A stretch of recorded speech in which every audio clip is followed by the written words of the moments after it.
और चलिए बात अब उत्तराखंड के मौसम की करेंगे, जहां आपको बता दें कि मौसम विभाग ने एक चेतावनी जारी की है। कई क्षेत्रों में भारी बारिश होने के आसार मौसम विभाग के द्वारा जारी किए गए हैं। इसके अलावा बारिश में एहतियात बरतने की एडवाइजरी भी मौसम विभाग के द्वारा दी गई है। देहरादून में मौसम विभाग ने एक चेतावनी जारी की, जिसको लेकर उन्होंने कहा कि बारिश में एहतियात बरतें और कई क्षेत्रों में भारी बारिश होने के भी आसार जताए गए हैं। ज्यादा जानकारी लेंगे, सहयोगी सोनू हमारे साथ बने हुए हैं। सोनू, मौसम विभाग ने एडवाइजरी जारी कर दी है बारिश को लेकर, क्या फिलहाल इस वक्त मौसम उत्तराखंड का है और क्या चेतावनी?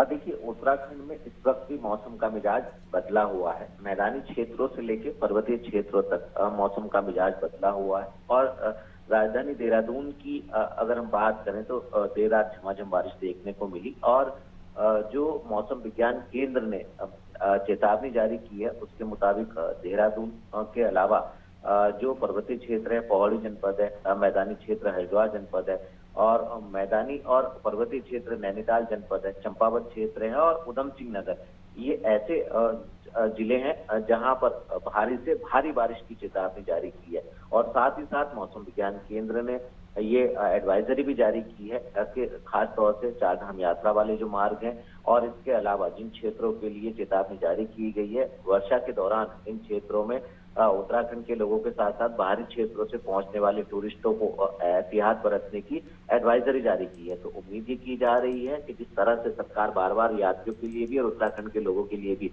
अपील कर रही है, उस अपील का जो है तमाम लोग अनुपालन करेंगे और भारी बारिश के दौरान जो है वो एहतियात बरतेंगे।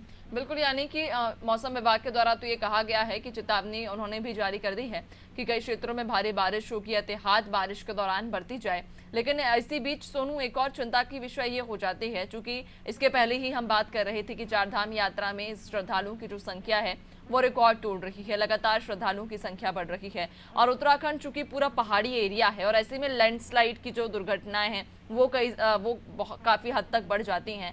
उन स्थिति से निपटने के लिए, ताकि आम जन को भी और जो यात्री पहुंचे हैं, जो श्रद्धालु पहुंचे हैं, उन्हें भी कोई दिक्कत ना हो, इसको लेकर सरकार ने क्या एक्शन तैयार किया है, क्या प्लान तैयार किया है?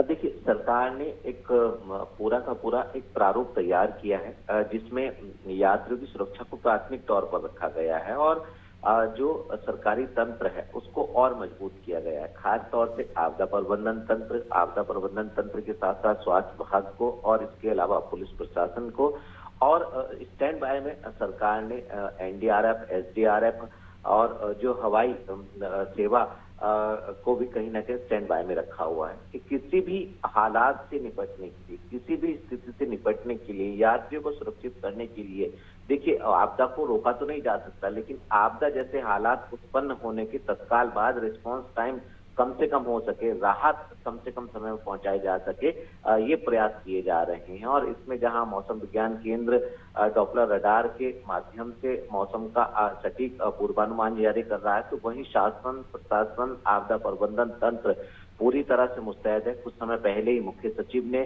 संबंधित विभाग के अधिकारियों की अवकाश जो है वो रद्द करने के फरमान जारी किया था। इसके साथ साथ जो आपदा प्रबंधन सचिव हैं वो और जो जनपदों के जिला आपदा प्रबंधन अधिकारी हैं वो पुलिस फोर्स और संबंधित विभाग के अधिकारियों से समन्वय बना रहे हैं, ताकि किसी भी हालात से निपटने के लिए पूरी तरह से सरकारी मशीनरी मुस्तैद रहे और अलर्ट रहे। बिल्कुल, यानी कि सभी जो विभाग हैं उन्हें सतर्क कर दिया गया है। खासतौर पर एनडीआरएफ हो या एसडीआरएफ हो, सभी टीमों को भी सतर्क किया गया है ताकि जो आम जन है और यात्री हैं उन्हें कोई असुविधा ना हो। बहुत शुक्रिया आपका, बने रहेगा और भी अपडेट्स।